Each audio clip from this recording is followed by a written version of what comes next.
Hit కదా, hit పక్కా hit. Family ఎంటర్టైనరా? సో F2 F3 మాదిరి ఇది లేదంటున్నారు, ఏం చెప్తారు? అంటే ఒక కొత్త యాంగిల్ బాగుంది. ఓవరాల్ గా ఈ సినిమా గురించి ఏం చెప్తారు? అంటే అందరూ వచ్చి ఎంజాయ్ చేయొచ్చు అన్న, చిన్నలు పెద్దలు అన్న అట్లా కాకుండా అందరూ వచ్చి ఫ్యాన్ ఎంటర్టైనర్. సో సంక్రాంతికి ఇక్కడ సంక్రాంతి జరుపుకోవచ్చు అంటారు. Thank you.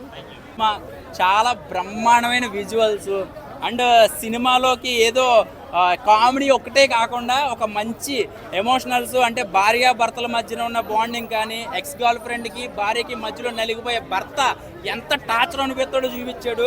అందుకే సినిమా చూసిన వాళ్ళు అందరూ ఆల్రెడీ లేడీస్ ఒక గ్రూప్ క్రియేట్ చేశారు. ఇగో సినిమాకి వెళ్తున్నాడు నా మొగుడు, ఫోన్ చెక్ చేసుకో, ఆడు ఆల్రెడీ పేర్లు మార్చేస్తుంటాడు, ఆడు సృజన బదులు సుధీరు, సీను బదులు శ్రీలేఖ అన్ని పేర్లు మార్చేస్తాడు. చూసుకోండి, ఇంటికి వచ్చాక దెబ్బడి దిబిడే. ఈ సినిమా చూసాక ఒక అనుమానం వస్తుందండి, పెళ్ళి అయిపోయిన కొత్తగా పెళ్ళైన వాళ్ళు కుర్రోళ్ళందరికీ కూడా. ఎందుకంటే వాళ్ళ ఆవిడలు ఏమడుగుతారు తెలుసా? అవును నీకేమన్నా ఫస్ట్ ఏమన్నా లవ్లు ఉన్నాయని అడుగుతారు కదా. ఆడి పొరపాటున కొంచెం కిందకి చూసి చెప్తే అబద్ధం, కళ్ళల్లో కళ్ళు పెట్టి చూస్తే నిజం, దొరికిపోతారు. తర్వాత ఈ సినిమా చూసాక డైరెక్ట్ ఇంటికి వెళ్ళండి, డైరెక్ట్ బార్కి వెళ్ళిపోతాడు. వెళ్ళిపోయి బలానికి టానిక్ వేసుకుని అప్పుడు ఇంటికి వెళ్తాడు. ఎందుకంటే ఎక్కడ కొట్టేస్తుందో తెలియదు, ఏం చేస్తుందో తెలియదు, కానీ నిజాన్ని చూపించాడండి. చాలా మందికి కనెక్ట్ అయిపోద్ది. సినిమా చూస్తున్నప్పుడు ప్రతి వాళ్ళు గుర్తుపెట్టుకోండి, మొగుడు పెళ్ళని చూస్తుంటే ఒకళ్ళు మొక్కలు ఒకళ్ళు చూసుకుంటారు. దొరికిపోయారా అని అన్నట్టుగా. ఒకప్పుడు సౌందర్య గారు అంటే ఇంట్లో వెళ్ళాలి, వంటింట్లో ప్రియాలో ఎలా ఉంటుందో అలాంటిది ఆ సినిమా నాకు మీరు గుర్తొచ్చింది. కానీ ఈ సినిమా చూసిన కొత్త కైండ్ ఆఫ్, అంటే ఇప్పుడు జనరేషన్ చాలా మంది ex girl friend Gandhi park ఆ పార్కులు అన్నీ తిరిగేసి అప్పుడు సాంప్రదాయాన్ని సుప్పునని పెళ్లి చేసుకుంటున్నారు. ఏదో కొత్తగా ఏదో రాముడు సీత ఎంత అన్యోన్యంగా ఉంటారు అలాగా. కానీ ఇక్కడ జరిగేది ఏంటంటే నిజాన్ని చూపించేశాడండి. మళ్ళీ రాముడు సీత అంటే మళ్ళీ వేరే అనుకుంటారేమో మీరు. జస్ట్ ఎగ్జాంపుల్, వాళ్ళ గొప్పోళ్ళు వాళ్ళంతటా మనం కాదనుకోండి. ఇది మ్యాక్సిమం చెప్పాలంటే మనం ఏదన్నా రోడ్డు మీద వెళ్తున్నప్పుడు, వన్ వేలు వెళ్తున్నప్పుడు అక్కడ బోర్డు పెడతారు, చాలా డేంజర్గా ఉంటుందని. అలాగే ఈ సినిమాకి వెళ్ళేటప్పుడు ఒక బోర్డు పెట్టాలి. ఎవరైనా సింగిల్గానే వెళ్ళండి, ఫ్రెండ్స్తో వెళ్ళండి. భార్యలతో వెళ్తే మాత్రం చాలా వెళ్ళేటప్పుడు చాలా గ్లామర్గా ఉంటాడు, వచ్చేటప్పుడు మాత్రం చాలా వీళ్ళు ఆ డోర్ నుంచి వస్తారు, వీళ్ళు ఈ డోర్ నుంచి వస్తారు. ఎందుకంటే గొడవలు, నాకు తెలిసి గొడవలు అయిపోతాయి. కానీ ఇందులో వెంకటేష్ గారి భార్య అయితే మాత్రం ఎన్ని తప్పులు చేసినా కూడా నా మొగుడు బంగారం అని చెప్పి ఆ నరాలు ఈ నరాలు నొక్కేసి నిజాన్ని రప్పించేస్తుంది. ఒరే పొరపాటును కూడా అలా నువ్వు చెప్పకండిరా బాబు, ఏ నొక్కినా మీ ఫస్ట్ గర్ల్ ఫ్రెండ్ గురించి చెప్పారా మీ బతుకు బస్ స్టాండ్ అయిపోతుంది. మరి చెప్తున్నా ఫిర్యాదులు బాగుంటాయి. అలాగే ex girl friend police officer గట్రా బాగుంది. ఘర్షణలో వెంకటేష్ గారిని చూస్తారు. అలాగే కలిసొందనరా ప్రేమించుకుందనలో వెంకటేష్ గారిని చూస్తారు. ఓవరాల్గా ఒక మంచి అవుట్పుట్ అనిల్ రావుపూడి గారు ఒక పండక్కి వస్తున్నాం అనే సినిమా చేశారు. మేము ఆల్రెడీ వచ్చేసామండి, బాగుందండి సినిమా. ఒక అబ్బాయి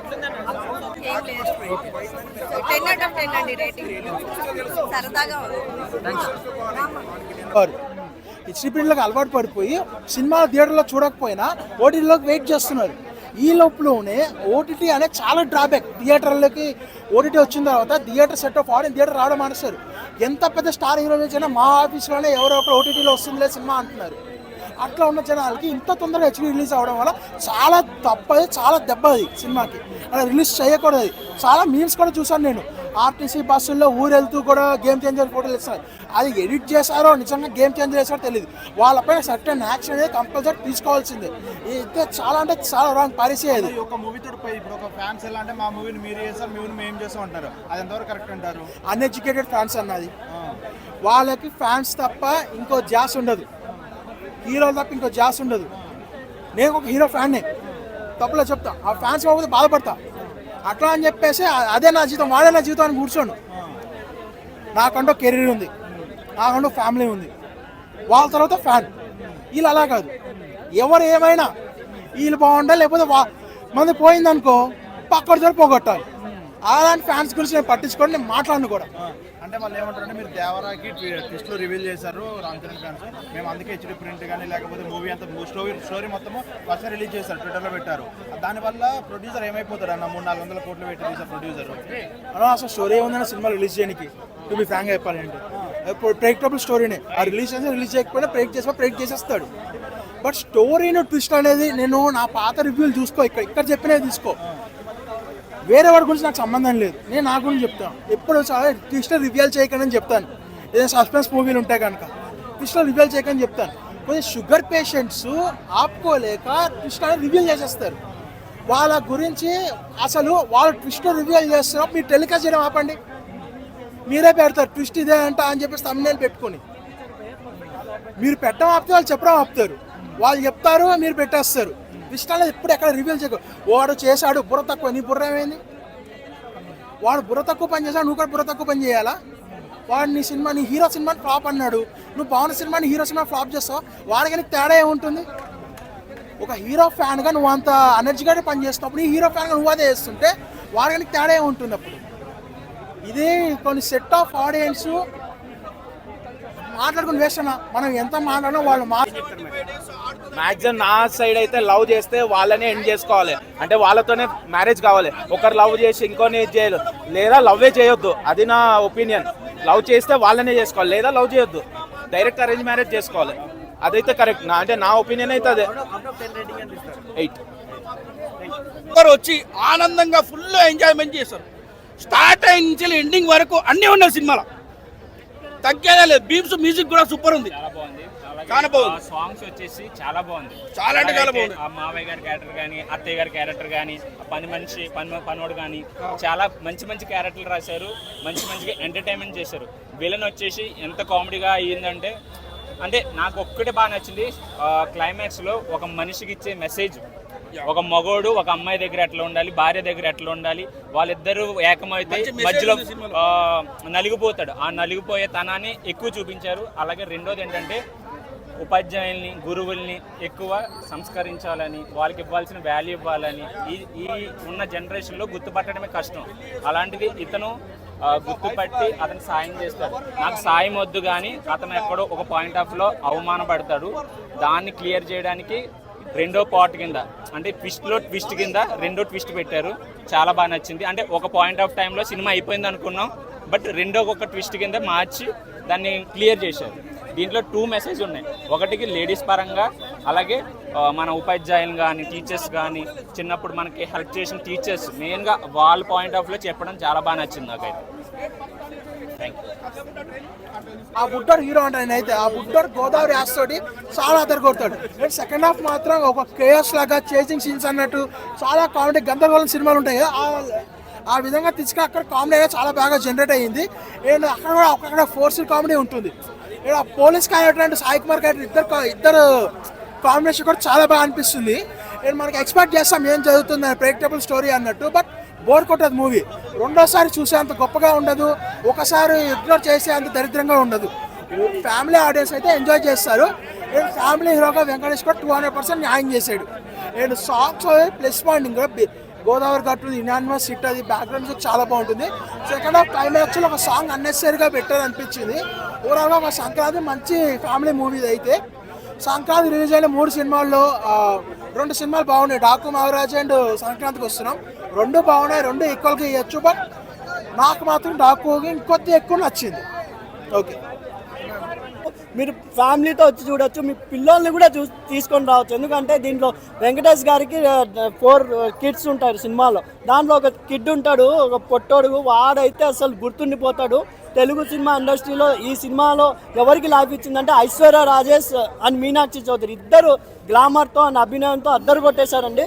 ఐశ్వర్య రాజేష్ అంటే పక్కా తెలుగు అమ్మాయి వచ్చింది. ఐశ్వర్య రాజేష్ గోదావరి గట్టు సాంగ్ అయితే నిజంగా సౌందర్యగాన్ని చూసినట్టు అనిపించిందండి. మీను సాంగ్లో కూడా సూపర్గా చేశారు. ఇద్దరు హీరోయిన్లు చూపించడం జరిగింది ఆ మీను సాంగ్లో. ఇద్దరు యాక్టింగ్ కూడా బాగుంది.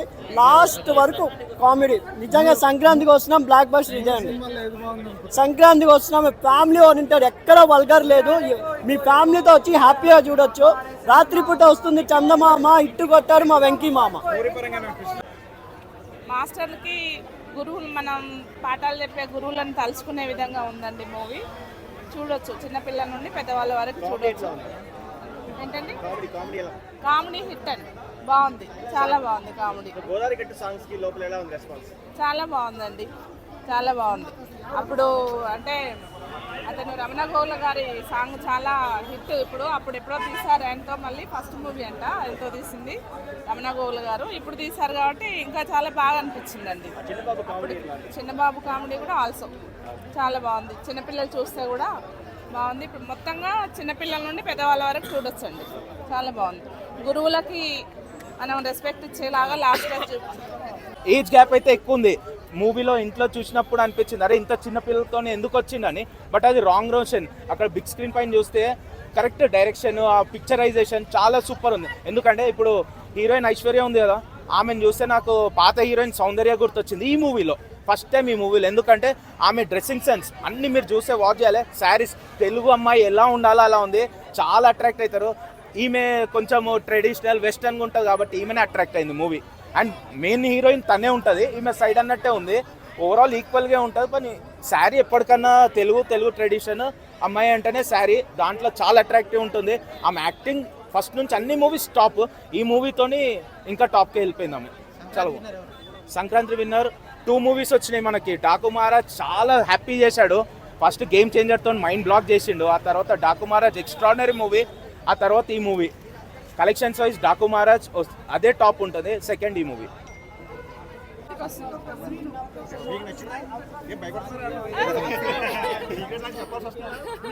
బాగుంది, నైస్. మేడం మూవీ ఎలా ఉంది? ఏం నచ్చింది? Comedy, full entertainer. సాంగ్స్ ఎలా ఉన్నాయి? సాంగ్స్ అన్ని బాగున్నాయి. వెంకటేష్ గారి యాక్టింగ్ ఎలా ఉంది? చాలా బాగుంది. సార్ గురించి చెప్పాల్సిన అవసరం లేదు. సార్ విక్టరీ వెంకటేష్ అంటే ఇంకా హైలైట్, ఇంకా అంతే. సంక్రాంతి గిట్ ఎవరు? సంక్రాంతి గిట్ ఎవరు? బాలకృష్ణ వెంకటేష్? వెంకటేష్ గారు. ఎందుకు బాలకృష్ణ గారు బాగాలేదు? అంటే వెంకటేష్ గారు నాకు ఫేవరెట్. వెంకటేష్ గారు ఫేవరెట్ కాబట్టి వెంకటేష్ గారు హైలైట్. మూవీ కూడా చాలా బాగుంది. అబ్బాయిలకి ఏం చెప్తారు? మెసేజ్ ఉందంట కదా, అబ్బాయిలకి ఏం చెప్తారు? అంటే లాస్ట్కి చిన్న మెసేజ్ ఇచ్చారు, ఉపాధ్యాయులని గౌరవించాలి, చూసుకోవాలన్నట్టుగా. లాస్ట్ మెసేజ్ కూడా బాగుంది. ఇప్పుడు ఇన్స్టాగ్రామ్ లో కూడా బాగా ట్రెండ్ అవుతుంది. మీరు వెళ్తారా మళ్ళీ? మీరు మీ సార్ వాళ్ళని కలుస్తారు ఇప్పుడు వెళ్ళి సినిమా చూసిన తర్వాత? ట్రై చేస్తా. మా సార్కి లేరండి. ఓకే, హిట్ కొడుతున్నాం, సంక్రాంతికి వస్తున్నాం, హిట్ కొడుతున్నాం, హిట్. కానీ చాలా డేస్ తర్వాత సంక్రాంతి హిట్ కొట్టారు మా వెంకటేష్ గారు. కంగ్రాచులేషన్ అండి. అన్న అనిల్ అన్న, నువ్వు తోపే. నీకు ఎక్కడి నుంచి వచ్చిందో తెలియదు ఈ కాన్సెప్ట్, రెస్పెక్ట్ ఆఫ్ టీచర్స్. మనం ఎక్కడ ఏ సంస్కారాన్ని మిస్ అవుతున్నాం అనేది మాత్రం చూపించారు. ఎందుకంటే మనం ఏదో విధంగా ఎదగడానికి కారణమైన టీచర్స్కి రెస్పెక్ట్ ఇవ్వం. స్కూల్లో తిట్టుకుంటాం, బయటకు వచ్చాక తిట్టుకుంటాం, బట్ మన టీచర్ ప్రతి ఒక్కరిని గుర్తుపెట్టుకోవడం చాలా ఇంపార్టెంట్ అని చూపించారు. దీంతో పాటు ఒక ఫ్యామిలీ మ్యాన్ పడే కష్టాలు ఏంటి, పొరపాటున ప్రేమగా అడిగిన ప్రేమగా అడిగిన పెళ్ళాంకి ప్రియురాల గురించి చెప్తే వచ్చే ప్రాబ్లమ్స్ ఏంటి అనేది చాలా బాగా చూపించారు. Bulliraju love you. ఆ బుడ్డోడు కుమ్మేశాడు భయ్య. ఆడు ఉన్నంతసేపు నవ్వి చచ్చిపోతాం అసలు. ఇంత బాగా నవ్వించాడండి, అంత బాగా చేశాడు. ఇంకోటి ఐశ్వర్య రాజేష్ గారు అండ్ మీనాక్షి ఎగ్జాక్ట్గా 3 పిల్లలు ఎలా ఉంటుందో, ఆ రిలేషన్ ఎలా ఉంటుంది అంటే చాలా బాగా చూపించారు. భీమ్స్ అన్న మ్యూజిక్ కావచ్చు, చాలా అంటే చాలా ప్లస్ ఉంది సినిమా. ఆల్రెడీ మొత్తం ఆల్మోస్ట్ సాంగ్ అంతా చూసేసాం కదా యూట్యూబ్లో. సో యాజ్ ఎక్స్పీరియన్స్ చాలా బాగా నచ్చేస్తుంది. థియేటర్లో కూర్చున్నంతసేపు సరదాగా గడిచిపోతుంది, ఎక్కడ బోర్ అనిపించదు. ఒక 1 or 2 సీన్స్ కొంచెం లిటిల్ బిట్లో టూ ఫార్గా ఉన్నా కూడా ఓవరాల్గా చాలా బాగా అనిపిస్తుంది. గణేష్ గారి క్యారెక్టర్ గురించి ఏం చెప్తామన్నా, నవ్విచ్చేసాడన్న, పిచ్చిగా నవ్విచ్చేసాడు. వేరే లెవెల్ అని చెప్పాలన్నా. ఆయన మాటలో లేకుండా ఏంటో తెలియదు కానీ ఆ మ్యాజిక్ని అలా చూపిస్తాడు ఆయన గణేష్ గారు. We love you sir. నిజంగా చాలా అంటే చాలా బాగా అనిపించింది. కాకపోతే ఒక్కటే, సినిమాని ప్రతి ఒక్క చిన్న పిల్లాడు, స్కూల్కి వెళ్ళే ప్రతి పిల్లాడు చూడాలి. ఎందుకంటే పెద్ద పెళ్లి చేసుకోబోయేది వాడే, చిన్నప్పుడు చదువుకునేది ఆ పిల్లాడే కాబట్టి. సో మీరు రావడమే కాకుండా మీ పిల్లాన్ని, మీ వైఫ్ని కూడా తీసుకురండి. Thank you. సంక్రాంతి డైలాగులు అంటారు, ఆ నోరు తెరిస్తే కామెడీ, నవ్వి పడిపోయాం. కాకపోతే సెకండ్ హాఫ్లో చిన్న కొన్ని లిటిల్ బిట్ ల్యాగులు ఉంటాయి. అవి apart that almost overall cinema అంతా చాలా బాగుంది.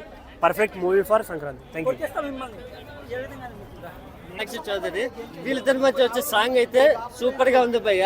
గోదావరి గట్టు మీద రామశిల్కనే చందమామనే అనే సాంగ్ ఉంది భయ్య. అసలు మెస్మరైజ్ చేసింది ఆ మెలోడీ సాంగ్ అయితే సూపర్ గా ఉంది.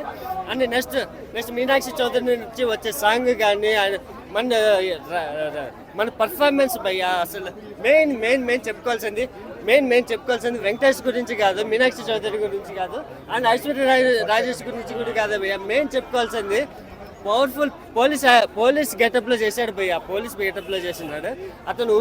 ఉపేంద్ర లిమాయ భయ్య, అతను నేషనల్ అవార్డు విన్నింగ్ పర్ఫార్మెన్స్ మరాఠీలో, ఇతను తెలుగులో ఇంట్రడ్యూస్ అయ్యాడు భయ్య. అసలు ఆ యాక్టింగ్ పర్ఫార్మెన్స్, ఆ కామెడీ యాంగిల్తో మెయిన్ అసెట్ అయిపోయాడు భయ్య. పోలీస్ ఆఫీసర్ అనేది మెయిన్ హైలైట్ భయ్య. అండ్ వెంకటేష్ కొడుకు క్యారెక్టర్లో చేశాడు భయ్య. బుల్రాజ్ అయితే అసలు పండించిపోయాల్సి భయ్య. అతను వచ్చే వెంకటేష్ మధ్య బుల్రాజ్ మధ్య వచ్చే కామెడీ అయితే సూపర్గా ఉంది భయ్య. అంటే వాళ్ళిద్దరి మధ్య కొడుకేస్తా అని అసలు మైండ్ బ్లోయింగ్ భయ్య. అండ్ సెకండ్ హాఫ్ లో అయితే ముఖ్యంగా లైక్ మీనాక్షి చౌదరి గారికి ఐశ్వర్య రాజేష్ మధ్య సమతులు కూడా అంటారు కదా, సో ఆ విధంగా అయితే ఒక లైక్ ఎక్స్ గర్ల్ ఫ్రెండ్ కి ఎక్సలెంట్ వైఫ్ కి మధ్యలో కామెడీ అయితే బాగానే వర్కౌట్ అయిందని నేను చెప్తాను. సో వీళ్ళ ముగ్గురు కంటే ఈ మూవీలో స్టాండౌట్ అయ్యే ఒక 2 ఉన్నాయి అనమాట. నెంబర్ 1 ఏంటంటే వెంకటేష్ గారి అబ్బాయిగా ఒక బుల్రాజు అని చేసింటారు అనమాట. సో అబ్బాయి క్యారెక్టర్ అయితే నిజంగా బాగా వర్కౌట్ అయింది. అబ్బాయి ఫస్ట్ హాఫ్ లో వచ్చినప్పుడంతా మనకు నవ్వు వస్తుంది. లైక్ నేను కొరికేస్తాను డిఫరెంట్ వైఫ్ తో వస్తాడు. ఆ అబ్బాయి క్యారెక్టర్ స్టాండ్ అవుతుంది. మళ్ళీ సెకండ్ ఏంటంటే బీమ్స్ మ్యూజిక్ అనమాట. అంటే నాట్ ఓన్లీ మనకు ఆ గోదావరి గట్టు సాంగ్ అయితే ఎక్సలెంట్ ఉంది, మనందరికీ తెలిసిందే. బావా సాంగ్ కావచ్చు, లేకపోతే యాటిట్యూడ్ పొంగల్ సాంగ్ కావచ్చు, లేకపోతే మనకు బీజిఎం కావచ్చు, మనకంతా బాగా వర్కౌట్ అయింది. సో ఓవరాల్ గా మనము వెంకటేష్ గారు అంటే king of family entertainment movies అంటాం మనం ఆయన వచ్చేసి. సో ఈ మూవీలో కూడా అక్కడక్కడ కొంచెం ఫోర్స్డ్ కామెడీ అయితే ఉంటుంది, వర్కౌట్ కానీ కామెడీ ఉంటుంది అనమాట. ముఖ్యంగా ఉపేంద్ర గారు, సాయి కుమార్ గారు, బట్ స్టిల్ ఓవరాల్ గా కొంచెం బాగా ఎంగేజింగ్ గానే ఉంది అనమాట. ఫ్యామిలీ ఆడియన్స్ ఎంజాయ్ చేస్తారు. అండ్ ఇప్పుడు క్లియర్ విన్నర్ ఎవరంటే డాకు మహారాజ్. అన్డౌటెడ్లీ చెప్తాను, clear winner Daaku Maharaj. Sankranti 2025 clear winner Daaku Maharaj. తర్వాత సంక్రాంతికి వస్తున్నాము, తర్వాత గేమ్ చేంజర్ అనమాట. ఇది ఆర్డర్.